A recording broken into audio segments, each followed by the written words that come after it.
ஏசாயாவின் புஸ்தகம் 45வது அதிகாரம் 18வது வசனம் வாசிக்கலாம்.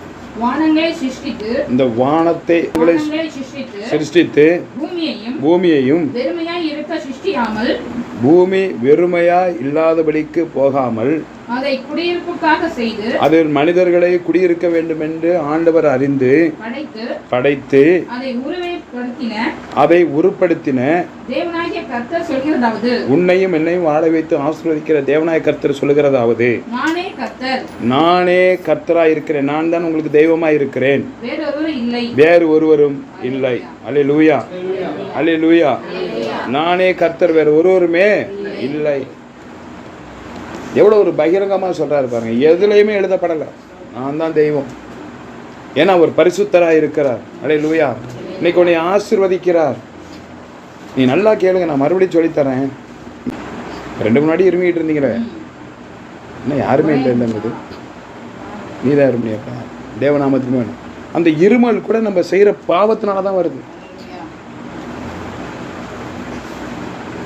நம்ம என்ன சொல்லுவோம் டக்குன்னு, இப்போ சொல்ல பண்ணே கேட்குறோம், என்னப்பா அப்படி பண்ணுது, ஏன்பா இருமுறை, ஏன்னா அந்த பிள்ளைங்கள பரவாயில்ல தண்ணியிலே நிற்குதுங்கன்னா நானும் தண்ணிக்கு போனேன். அல்லேலூயா. அதையும் தேவன் தீர்க்க வல்லவராக இருக்கிறார்.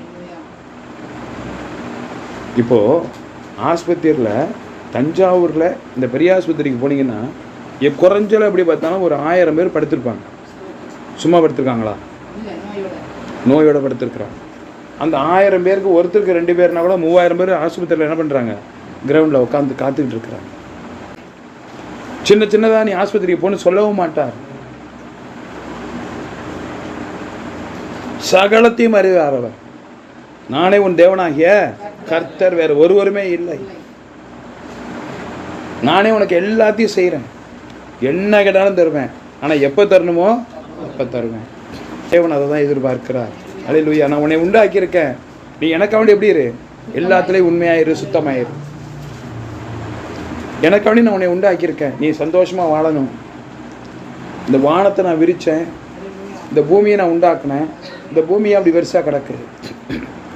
ஒரு வீடு நம்ம வாங்குகிறோம் விலைக்கு, ஒரு 2 பெட்ரூம் இருக்குது, ஒரு ஹால் இருக்குது, ஒரு கிச்சன் இருக்குது, ஒரு ஸ்டோர் ரூம் இருக்குது, ஒரு ஆளவடி இருக்குது. நம்ம அந்த வீட்டுக்குள்ளே எங்கேயாச்சும் போகாமல் இருப்போமா? 2 பெட்ரூம் வந்து அந்த ஒரு பெட்ரூம் சும்மானாச்சும் என்ன பண்ணுவோம், கொஞ்சம் நேரம் படுத்திருந்தனாச்சும் என்ன பண்ணுவோம், சும்மா போட்டு வைப்போமா? இப்போ ஆண்டவர் நினைக்கிறாரு, இந்த பூமியை உண்டாக்கிட்டோம், இப்படி பெருசாக இருந்தால் என்ன பண்ணுறது? சார் நம்மளை போல சாயலை என்ன பண்ணுவோம், மக்களை உண்டாக்குவோம். நீ 2 குழந்தை பெற்று எடுக்கிற, அந்த பிள்ளைக்கு சாப்பாடு என்ன பண்ணுற, கடன் வாங்கினாச்சும் கொடுக்குற, கடனுக்கு பால் வாங்கினாச்சும் ஊற்றுற, வளர்ந்ததுக்கப்புறம் கடனுக்கு துணி வாங்கினாச்சும் கொடுக்குற. உன்னால் முடிஞ்சு சம்பாதிச்சதுக்கு மேலே பிள்ளைங்க ஆசைப்பட்ட நல்ல துணி என்ன பண்ணுற, வாங்கிக்கூட. என்னை உண்டாக்குன ஆண்டவருக்கு தெரியாதா? நீ ஏன் கடன் வாங்குற? இப்போது அவர் சொல்கிறத மீறி நம்ம செய்யும்போது என்ன பண்ணுறோம், கடன் வாங்குகிறோம். அவர் சொல்கிறத நம்ம மீறி பண்ணும்போது உடம்பு முடியாமல் போகுது. அவர் இப்படி தான் இருக்கணும், இப்படி தான் நடக்குன்னு சொன்னதை மீறி செய்யும்போது உன்னால் செய்ய முடியாத காரியம், உன்னால் தவிர்க்க முடியாத காரியம், உனக்கு வராத பலகீனம் வந்துடுது. யாராச்சும் ஆண்டவர் சிகரெட் குடின்னு சொல்லி தராரா? படிக்க தெரியாதவங்க நான் குறை சொல்லலை, படித்தவங்க இந்த பைபிள் எடுத்து படித்து பாருங்கள். இதில் எங்கேயாச்சும் சிகரெட் குடின்னு எழுதியிருக்காரா, தண்ணி அடின்னு எழுதியிருக்காரா? அப்போ அதெல்லாம் நீனாக தானே கற்றுக்கிறேன். அப்போ சிகரெட் குடிக்கும்போது தண்ணி எடுக்கும் உடம்புல நோய் வருதில்ல. அப்போ உன்னால் முடியல, 4 பேருக்கு முன்னாடி அசிங்கமாக இருக்குது, கீழே விழுந்து கிடக்கிற, உன் வாயில் கெட்ட வார்த்தை வருது, சிகரெட்டை குடித்து அடுத்தவங்க மூஞ்சில் விடுறேன், உன் மனைவி உன் பக்கத்தில் வர முடியல, உன் பிள்ளைங்க உன்னை வெறுக்குது. அப்போ அப்போ உன் பிள்ளைங்களும் உன் மனைவியுமே உன்னை வெறுக்கிறா. ஒரு மனைவியை குளிக்காமையே 10 நாளோ 15 நாளோ வாயில் கெட்ட வார்த்தையாக பேசி புருஷன்ட்ட சண்டை போட்டால் அந்த மனைவியை எல்லாருக்கும் பிடிக்குமா?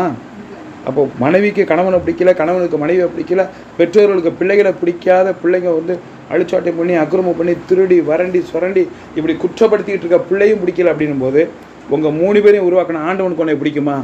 அப்போ நீ ஏன் ஆண்டவனுக்கு விரோதமாக நடக்கிற?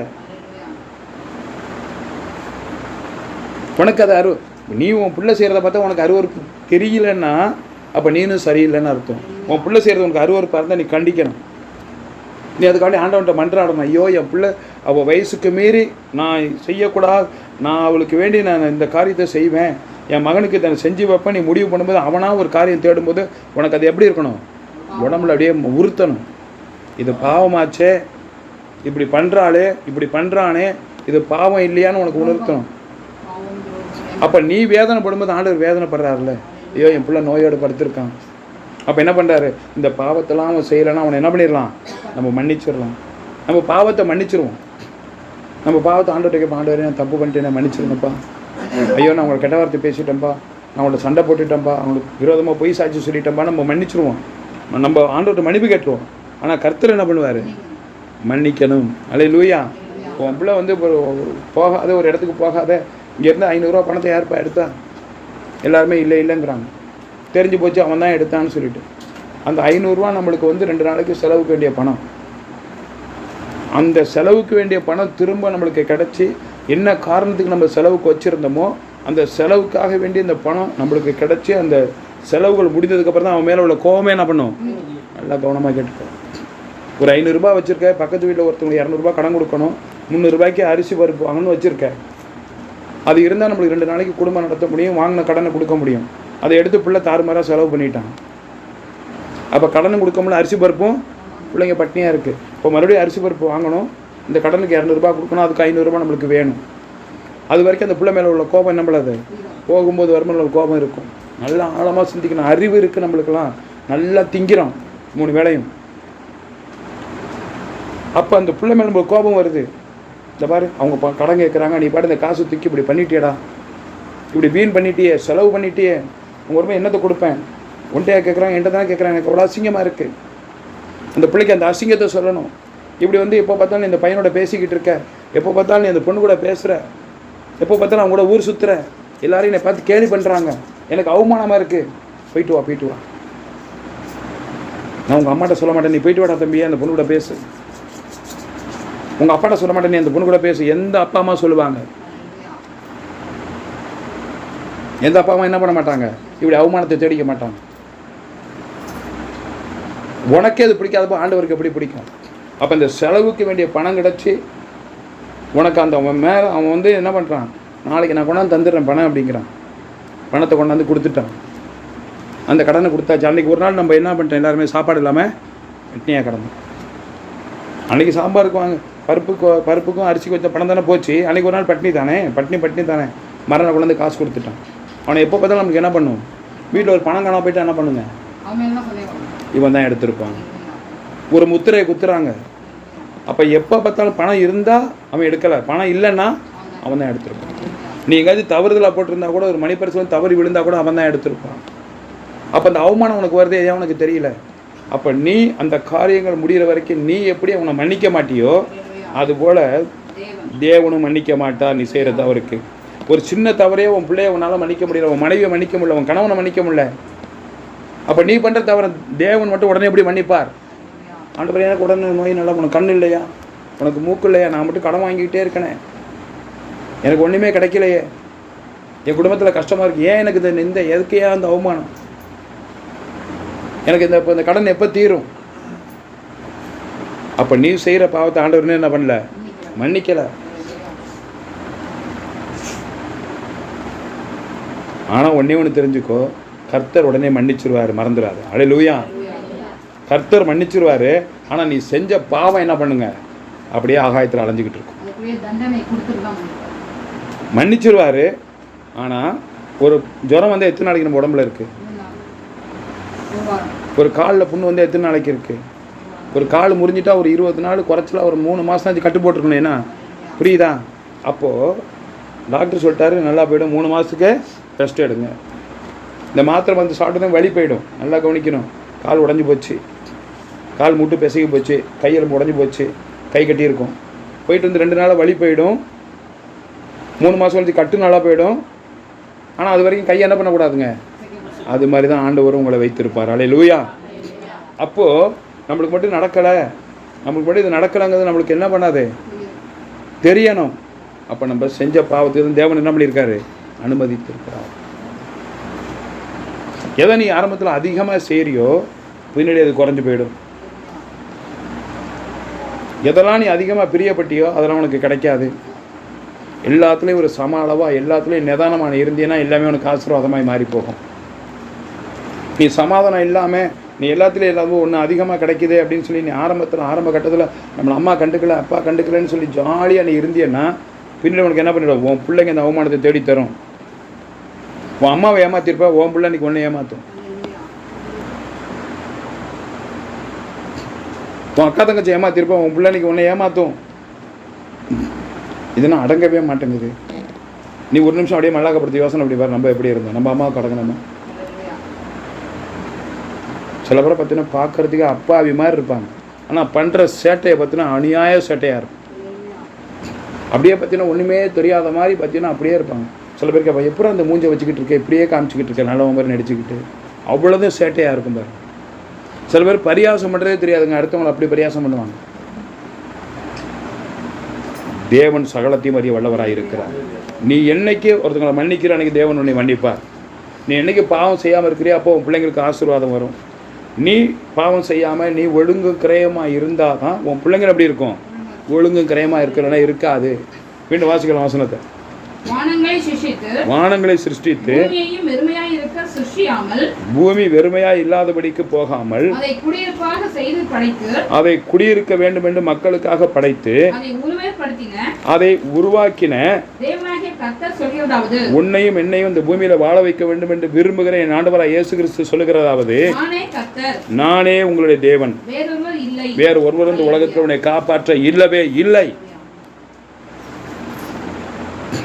நீ எங்கே வேணாலும் போ, ஆனால் உள்ளத்துக்குள்ளே சொல்கிற வார்த்தை என்ன தெரியுமா வரணும்? இயேசுவே. அல்லேலூயா. என்னென்னா கேரளாவுக்கு போனேன், அங்கே கர்த்தனவே இயேசுவேன்னு சொல்கிறாங்க, நீங்கள் இயேசுவேன்னு சொல்கிறீங்க. நம்ம மொழிப்படி அவரோட வார்த்தை இயேசுவே. இப்போது ஒரு இடத்துல ஆண்டவர் என்ன பண்ணுறாங்க? இயேசுவேன்னு நம்ம சொல்கிறோம், அதனால் அங்கே வேறு இடத்துல சொல்கிறான், அவன் அப்படி சொல்கிறானே, அப்போ எப்படிங்க கூப்பிட்றது? அப்போது தமிழ் மொழியில் நம்மளுக்கு கற்றுக் கொடுத்த என்ன? இயேசுவே. அப்போ நீங்கள் மனசுக்குள்ளே எங்கே வேணாலும் போங்க, நீங்கள் இயேசுவே இயேசுவேன்னு கூப்பிடும்போது நம்ம என்ன பண்ண மாட்டோம்? பாவம் செய்ய மாட்டோம். பாவம் செஞ்சாலும் ஒரு பயம் வரும். நீ யாரெல்லாம் நீ எப்பயுமே நீ உட்காந்த இயேசப்பா மனசுக்குள்ளே சொல்லி பயப்படாத. வெளியில் சத்தம் போட சொன்னால் தான் எல்லாருக்கும் தெரியும். நீ மனசுக்குள்ளே மானசீகமாக இயேசுவேன்னு சொல்லிட்டு உட்காரு, உனக்கு பலகீனம் வராது. இயேசுவேன்னு சொல்லி எந்திரி, உனக்கு பலகீனம் வராது. இயேசுவேன்னு சொன்னால் நீ பாவமே செய்ய மாட்டேன். ஒரு பாவம் செய்ய தோன்றதுக்கு முன்னாடி உனக்கு ஒரு எச்சரிப்பு தெரியணும். ஐயோ இது செய்யக்கூடாது, இது செய்யக்கூடாத தவறு. அல்லேலூயா. இது செய்யக்கூடாத குழு வாங்குகிறோம், இந்த வாரம் பணம் கட்டணும் 3500 ரூபா. வெள்ளிக்கிழமை காலம்பரை குழுக்காரன் வந்துடுவான். நம்ம என்ன பண்ணுறோம்? 8:30 மணிக்கே கதவை பிடிட்டு கொள்ள பக்கமாக ஓடி போயிடுறோம். அவன் பெல் அடிச்சுக்கிட்டே இருப்பான், கதவு திறந்தே இருக்கும். கிடிங் பீன்னு ஆரம்பிச்சுட்டே இருப்பான். என்னங்க அவங்க இல்லையா? இப்போ தாங்க இருந்தாங்க. அவன் உடனே கேட்பான், கொள்ள பக்கம் கதவு இருக்கா? அல்லேலூயா. அவன் என்ன கேட்பான்? கொள்ள பக்கம் கதவு இருக்கா? ஒரு தடவை பார்ப்பான், 2 தடவை பார்ப்பான், 3 தடவை பார்ப்பான். நீ ஒரு வாரம் கட்டி 3 வாரம் கட்டல, ஒரு வாரம் கட்டி 3 வாரம், அடுத்து என்ன பண்ணுவான்? வேறு மாதிரி பேச ஆரம்பிப்பான். தேவனும் அப்படி தான். அல்லேலூயா. பார்த்துட்டே இருப்பார், உன்னை மன்னிச்சுக்கிட்டே இருப்பார், ஒரு நாள் படுக்க வச்சுருவார். நம்ம அந்த மாதிரி ஆக்கினைக்கு உட்படாதபடிக்கு, அந்த மாதிரி பாவத்தில் படாதபடிக்கு நம்ம எப்படி இருக்கணும்? நம்ம மட்டும் இல்லை, நம்ம பிள்ளையும் காத்துக்கொள்ளணும், நம்ம மனைவியை காத்துக்கொள்ளணும், கணவனை காத்துக்கொள்ளணும். அல்லேலூயா. இப்படி பண்ணாதீங்க, இப்படி செய்ய நம்மளுக்கு சுள்ளுன்னு கோவம் வரும். நான் என்ன செஞ்சேன்? இப்போ நான் என்ன பண்ணேன்? நான் எது பண்ணேன்? நீ பண்ணுறது தப்புன்னு தானே சொல்லிக்கிட்டு இருக்கிறோம். அதே மாதிரி மனைவிட்ட ஒன்று செய்யாத, ஒன்று சொல்லாதன்னு சொன்னால் என்ன பண்ணுறாங்க? நான் என்ன பண்ணேன்? அதெல்லாம் கரெக்டாக தான் பண்ணேன். அல்லேலூயா. அப்போ ஒரு காரியம் ஒரு வீட்டுக்குள்ளார ஒரு அப்பாவுக்கு பிடிக்காத காரியத்தை மகன் பண்ணுறான், மகனுக்கு பிடிக்காத காரியத்தை அப்பா பண்ணுறாங்கன்னா அது பொது. அல்லேலூயா. யாருக்குமே பிடிக்காத காரியத்தை நீ பண்ணினீன்னா அது பெரிய தப்பு. பிரசங்கி யார்? பிரசங்கின் புஸ்தகம் 7வது அதிகாரம் 13வது வசனம். தேவனுடைய செயலை ஆண்டவராய் இயேசு கிறிஸ்து செய்கிற காரியத்தை நீ உன்னிப்பாய் கவனித்துப் பார். அவர் கோணலாக்கினதை நேர்மையாக்கத்தக்கவன் யார்? அல்லேலூயா. அவர் உன்னை நல்லா இருக்கிற உன்னைய, உன் குடும்பத்தை, உனக்கு வர எதிர்காலமான ஆசீர்வாதங்களை அவர் தடுத்து போட்டுட்டுனா அதை மறுபடியும் யாராலும் என்ன பண்ண முடியாதுங்க? சரி பண்ண முடியாது. இந்த பைபிள் சொல்லுது, அவர் கோணலாக்கிட்டாருன்னா உன்னை நேராகவே பார்க்க முடியாது. அதே ஆண்டவர் சொல்கிறார், நான் உனக்கு முன்னாக சென்று கோணலான இருக்கிறவளை நான் என்ன பண்ணுவேன்? செவ்வையாக்கி போடுவேன். 45:2 சொல்கிறேன். மறுபடியும் வாசிக்கலாம் அந்த வசனத்தை. செயலை கவனித்து பார். அவர் சீரில்லாமல் அலங்கோலப்படுத்தி போட்டதை அதை சரியாக்கத்தக்கவன் யார்? யாராலையுமே முடியாது. அல்லேலூயா. அப்ப நீ தேவனுக்கு விரோதமாக தானே எல்லாம் பண்ணிக்கிட்டு இருக்கிற. அல்லேலூயா. தேவநாமத்துக்கு மகிமை உண்டாக வைக்கிறேன். 14வது வசனம். வாழ்வு காலத்தில் புரியல. வாழ வேண்டிய காலத்தில் நன்மையாய் சந்தோஷமாய் வாழ்ந்திரு. நீ தாழ்மையாய் இருக்கிற காலத்தில் சிந்தனை செய். மனுஷன் தனக்கு பின் வருவதொன்றையும் கண்டுபிடியாதபடிக்கு தேவன் ஒன்றையும் இவ்விரண்டையும் ஒன்றுக்கொண்டு எதிரையாய் வைத்திருக்கிறார். அல்லேலூயா. ஏதாவது புரியுதா யாருக்காச்சும்? வாழ்வு காலத்தில் நன்மையை உனக்கு ஆண்டவர் கொடுக்குற ஆசீர்வாதம் இருக்கும்போது, வயசு இருக்கும்போது உன்னால் சாப்பிடக்கூடிய நன்மையான காரியங்கள் என்ன பண்ணிடு? சந்தோஷமாக அனுபவிச்சுக்கோ. நீ ஒரு பாவம் பண்ணி அதனால் உனக்கு கஷ்ட நஷ்டம் வரும்போது ஆண்டவர் என்ன பண்ணாத? தூசிக்காத, திட்டாத. அப்போ நான் யோசனை பண்ணு, நம்ம அன்னைக்கு நல்லா இருந்தோமே, அன்னைக்கு கடனே இல்லையே, அன்றைக்கி டான் வாடகை கொடுத்தோம், அரிசி பருப்பு எல்லாம் இருந்துச்சு, யார்ட்டையும் கடன் வாங்கலை, சந்தோஷமாக இருந்தோம். இப்போ நம்ம அதிக கடன் வாங்குகிறோம், வாடகை கூடி போச்சு, நம்மளால் கஷ்டப்படுறோமே. ஆனால் அப்படி இருந்த மாதிரி இப்போ இல்லை, இருக்க முடியாதுல்ல, இல்லை நீ. அதனால தான் ஆண்டவர் என்ன பண்ணிட்டாரு? அந்த ஆசீர்வாதத்தை குறைச்சிட்டார். அல்லேலூயா. அந்த ஆசீர்வாதத்தை கொடுத்த ஆண்டவர் உன்னை ஆசீர்வாதத்தை என்ன பண்ணிட்டார்? இப்போ குறைத்து போட்டார். ஆனால் பார்த்தீங்கன்னா அன்றைக்கி உனக்கு 10,000 ரூபா வருமானம் வந்திருக்கும், அன்றைக்கி நீ சந்தோஷமாக இருந்திருப்பேன். இன்றைக்கி 20,000 ரூபா வருமானம் உன்னால் சந்தோஷமாக இருக்க முடியாது. அன்றைக்கி 1 பைசா கடன் கிடையாது, இன்றைக்கி பார்த்தீங்கன்னா 2 லட்சம் கடன். அப்போது உன்ட்டு ஏதோ ஒரு குறை இருக்கிறதுனால தான் இவ்வளோ பணம் வந்து உன்னால் என்ன பண்ண முடியல? சந்தோஷமாக இருக்க முடியல, கடன் பிரச்சனையோடு இருக்கிற. சிலர் வாழும் காலத்தில் வாழ்வை சந்தோஷமாய் அனுபவித்திரு. நீ கஷ்டப்படும் போது சிந்தனை செய். மனுஷன் பின்னாடி எதிர்காலத்தில் என்ன நடக்க போகுதுங்கிறத அவனால கண்டுபிடிக்க முடியாதபடிக்கு தேவன் 2 காரியங்களையும் இது நினைச்சோம்னா அது நினைச்சா இதுவா போச்சு. நம்ம நல்லா இருக்கலாம்னு நினைச்சோமே, நம்ம பிள்ளைங்களாம் தலைப்பட்டா சம்பாரிச்சு கொடுக்கும், நம்ம சந்தோஷமா இருக்கணும்னு நினைச்சேன். இப்போ இவ்வளோ கடன் பிரச்சனையில் இருக்கமே, முன்னாடி நான் கடனே இல்லாமல் எப்படி இருந்தேன்? சந்தோஷமாக இருந்தேன். இன்றைக்கி எல்லாம் சம்பாதிக்கிறாங்க, இவ்வளோ பணம் வருது, இப்போ நான் கடனில் வந்து எல்லாருக்கும் பதில் சொல்கிறேன். அல்லேலூயா. அப்போ ஆண்டவர் சொல்றாரு, ஜாக்கிரதையாக இரு. நீ எப்பொழுது சிந்தனை செஞ்சு பாரு. அப்போ சந்தோஷமாக உனக்கு எல்லாத்தையும் கொடுக்கும்போதே நீ என்ன பண்ணியிருக்கணும்? நன்மையாக இருக்கும்போதே ஆண்டவருக்கு பிரியமான காரியங்களை செய்யணும். உன்னை உட்கார வச்சு நிழலில் உட்கார வச்சு முடியல சொல்லும். ஆமாம், எப்போ பார்த்தாலும் சாப்பாடு சாப்பாடு சாப்பாடு. நீ வெளியில் போய் பாரு. அல்லேலூயா. ஒருவேளை சோறு கிடைக்காம எத்தனை பேர் அலையிறான்னு பாரு. நீ கஷ்டப்பட்ட காலத்துக்காக நீ உட்கார வச்சு உனக்கு என்ன பண்ணுறாரு? 3 வேளையும் சாப்பாடு கொடுக்குறாரு. ஆண்டவரே, இந்த நிழலில் உட்கார வச்சு நான் கஷ்டத்துலேயே கஷ்டப்பட்டேன், இன்றைக்கி நிழலில் உட்காந்து சாப்பாடு தேவை, நன்றி சொல்லிட்டு சாப்பிட சந்தோஷமா. ஆமாம், சாப்பாடு அது தண்ணி சோறாக இருந்தாலும் சரி, ஊருக்கா திருத்தினாலும் சந்தோஷமாக சாப்பிடு. தேவன் உனக்கு பொக்கிஷத்தை திறந்து கொடுப்பார். ஆமாம், போ பொழுதுனிக்கே சோறு சோறு சோறு. எனக்கு வேணாம். அல்லேலூயா. உனக்கு ஒரு நோயுமே இருக்காது, சோறே தின்ன முடியாது. தேவன் நமக்கு மகிமை உண்டாக வைக்கிறேன். 14 வாசியும். 16 வாசியும். நல்லா கவனிக்க, நல்லா கவனிங்க எல்லாரும். படித்ததுக்கப்புறம் மிஞ்சின நீதிமானாக இராதே. இப்போ யார் இருமினது?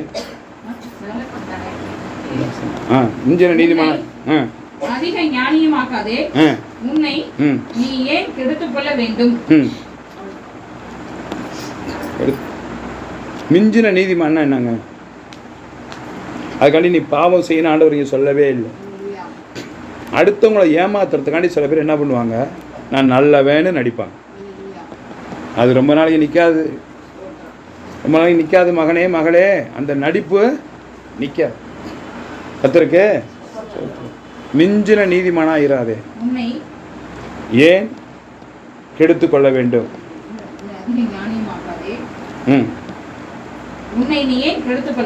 போதும். மிஞ்சின நீதிமான் அப்படின்னு சொன்னாக்கா நான் எல்லாத்துலையும் ரொம்ப பர்ஃபெக்ட். நான் எப்படி இருக்கேன்? பர்ஃபெக்டாக இருக்கேன். நான் ரொம்ப கரெக்டாக இருக்கேன் அப்படின்றா சொல்லிக்கோ, பரவாயில்ல. அடுத்த வார்த்தை என்ன சொல்லுவாங்க? அவங்க சரியில்லை, நான் அவங்கள மாதிரி கிடையாது, நான் இப்படி, நான் அப்படி, அவங்க அப்படி பண்ணுவாங்க, நான் இப்படி பண்ண மாட்டேன். உன்னை கேட்கவே இல்லையா அவங்க பண்ணுறதை பற்றி? நீ கரெக்டாக இருந்தால் இருந்துட்டு போ. மிஞ்சின நீதிமானாக இராதே. உன்னை அதிக ஞானியமாக்காதே. ஞானின்னா என்னங்க? எல்லாம் தெரிந்து. நீ என்னை பற்றி என்ன நினைக்கிற? எனக்கு ஒன்றும் தெரியாதுன்னு நினைக்கிறேன். எப்படி? எனக்கு ஒன்றும் தெரியாதுன்னு நினைக்கிறேன். அப்படி சொல்கிறவன தயவுசெய்து நம்பாத. அப்படி சொல்கிற பொம்பளையே நம்பாது. ஒன்றுமே தெரியாது அவனுக்கு. எவனோ எவ்வளோ அப்படி சொல்கிறவங்களுக்கு என்ன பண்ண? கூமுட்டையிலும் கூமுட்டையா, அழுகன முட்டையாக இருப்பாங்க. எனக்கு ஒன்றும் தெரியாதுன்னு நினைக்கிறேன், என்னை பற்றி உனக்கு தெரியாது, உன்னை பற்றி உனக்கே தெரியலையே, உன்னை பற்றி உனக்கே தெரில, அப்புறம் எனக்கு தெரியாது நீ ஏன்ட்டு சொல்லிக்கிட்டு இருக்க? உன்னை பற்றி நல்லா பார்த்துக்க. தன்னை பற்றி தெரிஞ்சவன் என்னை பற்றி உனக்கு தெரியாதுன்னு சொல்லவே மாட்டாள்.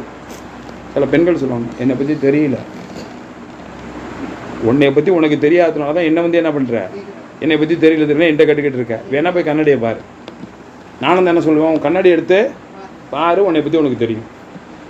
தேவநாமத்துக்கு மகிமை உண்டு ஆண்டு சபைக்கிறேன். உன்னை பற்றி உனக்கே தெரியலையே, அப்புறம் என்ன என்கிட்ட கட்டுக்கிட்டு இருக்க? என்னை பற்றி தெரியுதான்னு. மிஞ்சின நீதிமானா ஆயிராதே. எனக்கு எல்லாம் தெரியும். அதிக ஞானியமாக்காதே. இந்த உலகத்தில் எனக்கு எல்லாமே தெரியும். ஏதாச்சும் ஒன்று கேட்டால் ஒன்றுமே தெரியாது, இதை கேட்டால் அது தெரியாது, எனக்கு இதை தெரியும், இது கேட்டால் அதான் தெரியுமே சொன்னதுக்கப்புறம். இது தெரியுமா? இதான் தெரியுமே. எப்படி தெரியாதான் இப்போ நீங்கள் சொன்னீங்களே. அல்லேலூயா. அந்த கூமுட்டைக்கு ஒன்றுமே தெரியாதுன்னு அதுக்கும் தெரியாது, அதுக்கு தெரியாது நம்மளுக்கு தெரியும். அல்லேலூயா சொல்லுவோமா? தேவநாமத்துக்கு மகிமை உண்டாண்டு சுவைக்கிறேன். அதான் சொல்கிறார் ஆண்டவர், மிஞ்சின நீதிமானாக இராதே, அதிக ஞானியும் ஆக்காதே. எல்லாத்துலேயும் நல்லா பாருங்க, எனக்கு எல்லாமே தெரியும். இந்த இப்போ கம்ப்யூட்டரை பற்றியோ இந்த ஃபோனை பற்றியோ யாராச்சும் என்கிட்ட கேட்டால் சத்தியமாக எனக்கு தெரியாது. எலக்ட்ரிக் வேலை பற்றி கேட்டால் எனக்கு தெரியாது. பைப்பு வேலை பற்றி கேட்டால் எனக்கு தெரியாது. எனக்கு தெரிஞ்சதெல்லாம் நானும் என் ஆண்டவர் தான். அல்லேலூயா. ஏதோ ஓரளவுக்கு சமைப்பேன், இவ்வளோதான் எனக்கு தெரியும். நல்லா அன்பு வைப்பேன் எல்லார் மேலேயும். அதே மாதிரி நல்லா வசப்பாடி திட்டுவேன் கண்ணாப்பு. நான் கர்த்தருக்கு ஸ்தோத்திரம். எவ்வளவுக்கு திட்டுவேனோ அதை விட அதிகமாக நான் நேசிப்பேன். அது எனக்கு தெரியும். இந்த நேசிக்கிற இடத்துல என்கிட்ட பொய்யான அன்பு இருக்கவே இருக்காது. 17வது வசனம். இங்க நல்லா கவனிங்க. அதிகமான துஷ்டனா இராதே, அப்படின்னு படிக்க போதும், படிக்க வேணாம். பேதைன்னு என்னங்க? முட்டாள் கிடையாது. அவர் முட்டாளுங்க சொல்லலை. முட்டாள்னு எழுதியிருப்பார். இல்லை, பேதைன்னா என்ன? இப்போ ரோட்டில் ஒரு அட்டைப்பூச்சோ ஒரு கம்பளி பூச்சோ போயிட்டுருக்கு. ஒரு அட்டைப்பூச்சோ கம்பளி பூச்சோ போயிட்டுருக்கு. அதை நம்ம போய் மிதித்து கொள்கிறோம். ஒரு கம்பளி பூச்சி போது காலால் என்ன பண்ணுறோம்? அதை கொள்கிறோம். நம்மளா தானே போய் செஞ்சோம். அது தப்பு கிடையாது. வாசிக்கலாம் மறுபடியும்.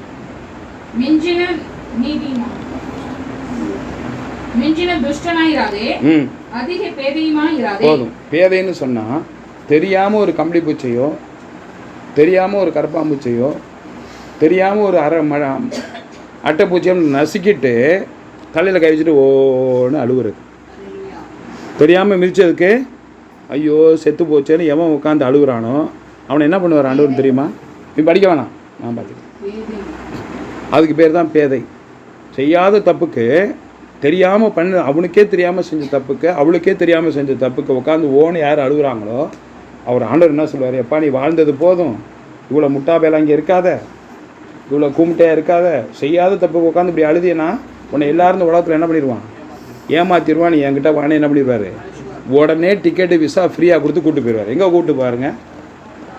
எங்கே கூப்பிட்டு போவார்? பரலோகத்துக்கு போகிறாங்க. இங்கே உடனே சாவு தான். அதுதான் எழுதியிருக்காரு. அடுத்தது அல்லேலூயா. அப்போது பேதையுமா இராத, செய்யாத தப்புக்கெல்லாம் உட்காந்து அழுவாத, அதிக துஷ்டனாக இருக்காது. எது செஞ்சாலும் ஒத்துக்கிறதில்ல. அடுத்தவங்க மேலே பழி போடணும், எதையுமே ஒத்துக்கிறதில்ல. பேசணும் அப்படியே கோபத்தில் அப்படியே பொங்குறது. பொங்க முடியாதுலே. ஆண்டவர் மேலே பொங்குறதுக்கு மேலே ஒரு 4 டம்ளர் தண்ணியை கூட ஊற்றினாலும் நீ முங்கிடுவேன். எங்கே பொங்குறது? அப்படின்னா என்ன ஆகும்? வாசிக்கலாம், மறுபடியும் வாசிக்கலாம். துஷ்டனாயிராதே. அதிகமான துஷ்டனாய் அடுத்தவர் வாயில விழுகிற மாதிரி நீ பாவம் பண்ணாத. அதிக அது பேதையுமாய் நடிக்கிறது, எல்லாத்துலேயும் போய் நடிக்கிறது. நான் நல்லவன் சொல்லிட்டு அதிக வீட்டில் அப்படி இருக்கிறது, ஒரு பெரிய அல்சேஷன் நாய் மாதிரி இருக்கிறது. ஓ அப்படின்னு மிஞ்சின துஷ்டனாயிராதே, அதிக பேதையுமாயிராதே. அதிகமாய் பேதையுமாயிராதே. உன் காலத்துக்கு முன்னே ஆ, நீ ஏன் சாக வேண்டும்? காதில் விழுந்துச்சா? உன் வயசுக்கு முன்னாடி நான் கொண்டு போட்டுருவேங்கிறாரு. அட்டுழியம் பண்ணுறது, அடுத்தவங்க மனசு வேதனை பண்றதுக்கு எவ்வளோ வேதனை அவ்வளோ அட்டுழியம் பண்ணுறது. சத்தியமாக சொல்கிறேன், அவங்களெல்லாம் பாதி வயசில் ஆண்டவர் கொண்டுருவார். செய்யாத தப்புக்கு நீ உட்காந்து அழுதியன்னா அதுவும் பிடிக்காத ஆண்டவருக்கு. செஞ்ச தப்புக்கு நம்ம என்ன பண்ணுறதில்ல, மன்னிப்பு கேட்குறதே இல்லை. அதுதான் அடுத்து பாவத்துக்கு அறிகுறி.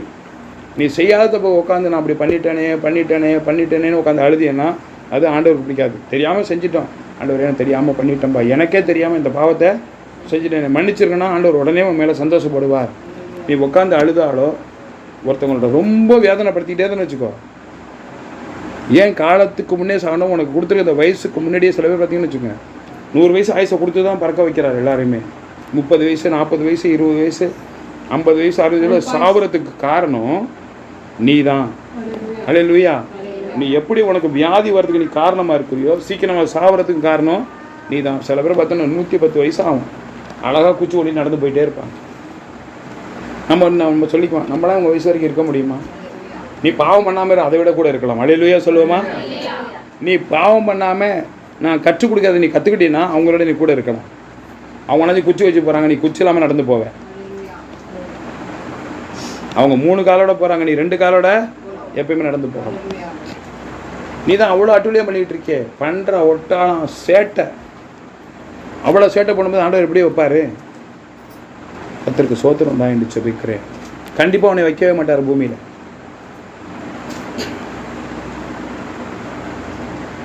நிச்சயமாக பூமியில் வைக்க மாட்டார். 12 வயசு வரைக்கும் பிள்ளைங்களுக்கு வியாதி வந்தால் அதுக்கு காரணம் தாயும் தகப்பனும் அதை பொறுப்பாக பார்த்துக்கிறவங்க பண்ணுற பாவத்தினால தான் பிள்ளைக்கு நோய் வருது, மறந்து போயிடாத. 12 வயசு தாண்டிடுச்சுன்னா அந்த பிள்ளை பண்ணுற பாவத்தை ஆண்டவர் அங்கே அனுமதிப்பார். 12 வயசுக்குள்ளார பிள்ளைங்களுக்கு, பொம்பளை பிள்ளைக்கோ ஆம்பளை பிள்ளைக்கோ ஒரு வியாதியோ ஒரு பலகீனம் வருதுன்னா அதுக்கு காரணம் தாய் தகப்பன் இல்லைன்னா பார்த்துக்கிறவங்க தான் காரணம். அவங்க வீட்டில் பாவம் இருக்குது, அதனால தான் பிள்ளைங்களுக்கு அடிக்கடி நோய் வந்துகிட்டே இருக்கு. நீ மறந்து போயிடாது. நல்லா பாருங்கள், எங்கேயாச்சும் ரோட்டு ஓரமாக சும்மா ஒரு இது போட்டிருப்பாங்க, புடவையை கட்டிட்டு 4 குச்சி வச்சுட்டு உக்காந்துருப்பாங்க. பிள்ளைங்களுக்கு போட்டுக்கிறது ட்ராயர் கூட இருக்காது. சுஃபி மாதிரி பிள்ளைங்களுக்குலாம் ட்ராயர் கூட இருக்காது. அது பாட்டுக்கு அப்படியே வெயிலில் ஓடும், மழையில் நனையும், அப்படியே பார்த்தீங்கன்னா மண்ணில் விளாண்டுகிட்டே இருக்கும். நைட்டில் படுத்துருப்பாங்க, இந்த பக்கம் செடி குத்தாக இருக்கும், இந்த பக்கம் செடிங்க இருக்கும். ஒரு பூச்சி புட்டு கூட வந்து என்ன பண்ணாது, கடிக்காது. அழகாக பிள்ளைங்க விளையாடிக்கிட்டே இருக்கும். நம்ம வாசலை பூட்டி கேட்டை பூட்டி அடுத்தது பூட்டி வீட்டை சுத்தம் பண்ணி மெத்தையில் படுக்க வச்சுருப்போம். பூரா இங்கேருந்து வந்து பிள்ளைய கடிச்சிடும். அந்த பூரானை கொண்டு வரது யார்? நம்ம தான். வெளியில் துணியை காய வச்சு அப்படியே கொண்டு வந்து என்ன பண்ணிடுவோம், போடுறான்னா அது ஆண்டவர் போட வைக்கிறார். அந்த ரோட்டில் செடிக்கிட்ட கிடைக்கிற புல்லை செடி ஓரத்தில் படுத்துருக்க பிள்ளைக்கு ஒன்றுமே நடக்காது. ஆனால் நீ பாதுகாக்கிற பாரு, உனக்கு வருதுன்னு அதுக்கு காரணம் நீ தான். நீ அந்த 12 வயசு வரைக்கும் அந்த பிள்ளைங்களை பேணி காக்கிற வரைக்கும் அந்த பிள்ளைங்களுக்கு வர வேண்டிய பாவத்தை தவிர்க்கிறபடி தாயும் தகப்பனும் அது பொறுப்பாக இருக்கிறவங்க பார்த்துக்கணும். அல்லேலூயா. 7:21 வசனம். சொல்லப்படும் எல்லா வார்த்தைகளையும் இங்கே நல்லா கவனிக்கணும். பேசுகிற எல்லா வார்த்தைகளையும் கவனிக்காதே. கவனித்தால் உன் வேலைக்காரன் உன்னை நிந்திப்பதை கேள்விப்பட வேண்டியதாகும். அல்லேலூயா. நீ எதுக்கெடுத்தாலும் குத்தம் கண்டுபிடிச்சிட்டே இருந்தேன்னு வச்சுக்கோ, உன்னைய ஒருத்த கூட மதிக்க மாட்டாங்கன்னு ஆண்டவர் சொல்கிறார். அல்லேலூயா. அது எப்போ பார்த்தாலும் அப்படிதான். அவன் எப்போ பார்த்தாலும் அந்த ஆள் அப்படிதான். ஒரு முதலாளி இருக்கார், 2 பேர் வேலை பார்க்குறாங்க, இல்லை ஒரு 5 பேர் வேலை பார்க்குறாங்க. சும்மா நின்றுக்கிட்டு இருந்தாலும் குத்தம், வேலை செஞ்சாலும் குத்தம், எடுத்தாலும் குத்தம், வச்சாலும் குத்தம். என்ன பண்ணிக்கிட்டு இருக்கேன்? இல்லை எல்லாம் முடிச்சுட்டாலும் சும்மா இருப்பியா? அந்த கண்ணாடியெல்லாம் தொட. அல்லேலூயா. கண்ணாடி போய் துடைக்கிறான். ஏன்னா அந்த பக்கம் விட்டுட்டேன், அந்த பக்கம் ஒழுங்காக தொட. நல்லா துடைச்சிருக்கேன், இன்னும் நல்லா துடைச்சாச்சு. இந்த பக்கம் இந்த பக்கம் துணி எடுத்துட்டேன், துடைச்சிட்டு அந்த துணியை கொண்டு வச்சாச்சு. ஏன் துணியை கொண்டு எங்கே போட்ட? அதை அழைச்சிட்டு கொண்டு போய் போடு, அது அங்கே தான் இருந்துச்சு, எனக்கு பதில் சொல்கிறியா, அதை கொண்டு அங்கே போடு. இப்படியே சில பேர் எதுக்கு எடுத்தாலும் சொல்லிட்டு இருப்பாங்க பாருங்கள். ஆண்டு சொல்கிறாரு, உன்னை வேலைக்காரன் கூட என்ன பண்ண மாட்டான், மதிக்க மாட்டான். உன் வீட்டில் உள்ள பிள்ளைங்க உன்னை மதிக்க, அது நோயின்னுகிட்டே இருக்கு. எல்லாத்துக்கும் குத்தம் கண்டுபிடிக்கும்.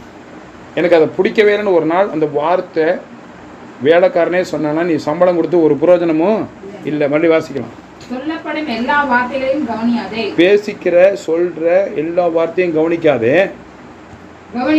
கவனித்தால் உன் வேலைக்காரன் உன்னை நிந்திப்பதை கேள்விப்பட வேண்டியதாகும். அல்லேலூயா. அவன் போய் யார்ட்டையும் என்ன பண்ணிடுவான், ஆமாங்க அந்த ஆளோட பெரிய தொல்லை, நோயின்னுக்கிட்டு இருக்கான், இப்படியே பேசிக்கிட்டு இருக்கான், எப்போ பார்த்தாலும் அந்த அம்மா திட்டிக்கிட்டே இருக்கு. அல்லேலூயா. இதில் சொல்லப்படும் எல்லா வார்த்தையும். இப்போ நான் வேலை முடிஞ்சிருச்சு, கடையில் யாருமே வரல, நான் ஒரு முதலாளி உட்காந்துருக்கேன், 2 பேர் வேலை பார்க்குறேன், கடையில் இருக்கான், யாருமே கடையில் வரல, ஜாமான் வாங்கிறதுக்கும் யாரும் வரல. அப்போ யார் பொறுப்பு? வேலைக்காரன் என்ன பண்ணுவான், கடைக்கு ஜாமான் வாங்க வந்ததுன்னா வேலைக்கு வரும், எடுத்து கொடுப்பான், முடியல. அப்போ இந்த முதலாளி வந்து அவங்க 2 பேரும் பேசிக்கிட்டு இருக்காங்க, எதையோ உட்காந்து பேசிகிட்டு இருக்காங்க. என்ன பேசிக்கிட்டு இருக்கீங்க, உங்களால் தான் யாரும் வரல அப்படின்னு சொல்லலாமா? என்ன பேசிக்கிட்டு இருக்கீங்க அனாவசியமாக, இந்த வார்த்தை எதுக்கு பேசுகிறீங்க? கடைக்குள்ளார 2 பேர் வேலை பார்க்குறவங்க மெதுவாக பேசிகிட்டு இருக்காங்க, முதலாளி உட்காந்துருக்காரேன்னு. ஏன் இந்த வார்த்தையெல்லாம் பேசுகிறீங்க? எதுக்கு அரசியல் பேசுகிறீங்க? யாரும் வரல, யாரும் கடையில் கூட்டம் வரல. அப்போ அவங்கள நீ பேச வேணான்னு சொல்ல தப்பு இல்லை. அப்பா பேசிகிட்டு இருக்காதிங்க, வந்தால் ஒரு 4 பேர் வந்து நிற்கிறாங்க, ஜாமான் கேட்குறாங்க, அப்பா நீ வேலையை பாரு, பேசிகிட்டு இருக்கான்னு சொன்னால் தப்பு இல்லை. யாருமே வராதப்போ அவங்க பேசுகிறாங்க. அப்போ சொல்கிறாரு, சொல்லப்பட எல்லா வார்த்தையும் என்ன பண்ணாத, கவனிச்சுக்கிட்டு இருக்காத, உன் வேலைக்காரனை மதிக்க மாட்டான். இதுதான் குடும்பத்துலேயும். நீ நோயின்னு நினச்சிக்கோ, உனக்கு மரியாதை இருக்கும், உனக்கு நேரம் நடிப்பாங்க, அந்த நம்ம இதுக்கு ஒரு வேலையாது. அல்லேலூயா.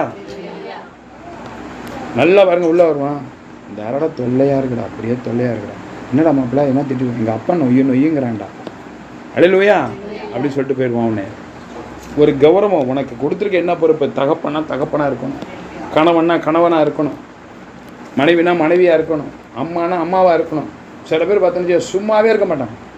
அது என்ன, இது என்ன, அவன் என்ன பண்ணுறான், இவன் என்ன பண்ணுறான், கேட்டு வாய் வலிக்காலும் பேசிக்கிட்டே இருப்பான்.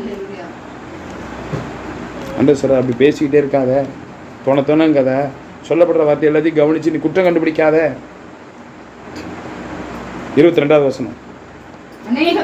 அநேக தரம் நீயும் பிறரை நிந்தித்தாய் என்று உன் மனதுக்கு தெரியுமே. அல்லேலூயா. கடைசியில் சொல்றாரு, நீ சொல்லப்படுற வார்த்தையெல்லாம் கவனிச்சு இது குற்றம்னு சொல்லிக்கிட்டு இருந்தீங்கன்னா நீனு இந்த மாதிரி ஒரு நாளைக்கு என்ன பண்ண பேசிக்கிட்டு இருந்தியே, அதை நீ மறந்துட்டியான்னு கேட்குறாரு. அல்லேலூயா. அதனால இன்னைக்கு கற்றுக் கொடுத்தது எல்லாமே ஆவியானவர் உங்களுக்கு தெரியும். 4 காரியத்தை கற்றுக் கொடுத்துருக்கிறார். எத்தனை காரியத்தை? 4 காரியம். அதிக துஷ்டனாக இருக்காத, அதிக பேதையாக இருக்காத, அதிக அறிவாளின்னு சொல்லாத, யார் பேசுகிறவங்களாம் குற்றப்படுத்தாத, எல்லாம் பேசுகிறதையும் கவனிச்சுக்கிட்டு இருக்காது, அவங்க தான் பேசுகிறாங்க. சில பேருக்கு வேறு ஒட்டு கேட்குறதே வேலையாக இருக்கும், நடந்து போகிற மாதிரியே இருக்கும், அதையும் அரைகுறையாக காதில் வாங்கிட்டு வந்து பஞ்சாயத்து வைக்கிறது வீட்டுக்குள்ளார. ஒன்று அவங்கள்ட்ட போய் நேராக கேட்குறது உனக்கு துப்பு இருக்கணும், இல்லை இந்த மாதிரி பேசாதீங்கன்னு சொல்லணும். அரைக்குறையாக காதில் வாங்கிட்டு அவங்க போனதுக்கப்புறம் வந்து சொல்லி ஒரு பஞ்சாயத்து, அவங்க இப்படி பண்ணுறாங்க, அவங்கள கேட்டால் சத்தியமாக எனக்கு இதுக்கு சம்மந்தம் இல்லைன்னு. அப்போ இப்படிப்பட்ட காரியங்கள் எல்லாத்தையும் தேவன் என்ன பண்ணுறாரு, வெறுக்கிறாரு. சரி பேசினா பேசிட்டு போகிறேன். நம்மளுக்கு எது குற்றமாக தெரியுது, நம்மளுக்கு இதனால் ஒரு பிரச்சனை வந்தால் தாராளமாக என்ன பண்ணலாம், நம்ம கண்டிக்கலாம், பேசலாம். இதில் ஒன்றுமே குற்றம் நமக்கு என்ன பண்ணக்கூடாது, கண்டுக்கக்கூடாது. என் தொடர்ச்சி அடுத்த வாரம் தொடரும். 10 நாமத்துக்கு சோத்திரம். நடவடிக்கையாக நன்றி செலுத்துகிறோம் சுவாமி. நேற்று மீண்டும் மாறாத என் அன்பு நேசருக்கூடாத ஸ்தோத்திரம். பிள்ளைகளை யாவரையும் பொறுப்படுத்திக் கொள்ளுங்கப்பா. இந்த நடவடிக்கையாக நன்றி செலுத்துகிறோம் சுவாமி. ஆண்டவரே, இந்த சிறு பிள்ளைகள் என்னிடத்தில் வர தடை பண்ணாதிருங்கள் என்று என் ஆண்டவர் சொல்லுகிறார். அப்படி இந்த சிறு பிள்ளைகளை ஆலயத்துக்கு நீங்கள் கூட்டு வரீங்கப்பா. இந்த பிள்ளைகள்லாம் சுகமாக வந்து சுகமாக திரும்பி போகணும். அந்த 12 வயசு வரைக்கும் அந்த பிள்ளைகள் செய்கிற காரியம் வர்ற பலகீனத்தெல்லாம் பெற்றோர்களுக்கு தான் சொல்லி நீங்கள் கற்றுக் கொடுத்துருக்கிறீங்க. அதை பெற்றோர்கள் அதை கவனித்து அது நடக்காதபடிக்கு அந்த பிள்ளைகளோட ஆயுசு காலம் நல்லா இருக்கணும், பலன் நல்லா இருக்கணும், சரீரத்தில் கேடு வரக்கூடாதுன்னு சொல்லி இந்த பெற்றோர்கள் நினைக்கணும்ப்பா. இந்த பிள்ளைகளை பாதுகாத்துக் கொள்ளுங்க, ஆசீர்வதிங்க. பெற்றோர்களுக்கு பிள்ளைங்களுக்கு ஏதாவது ஒரு துக்கம் வந்துருச்சுன்னா தாங்க முடியாது.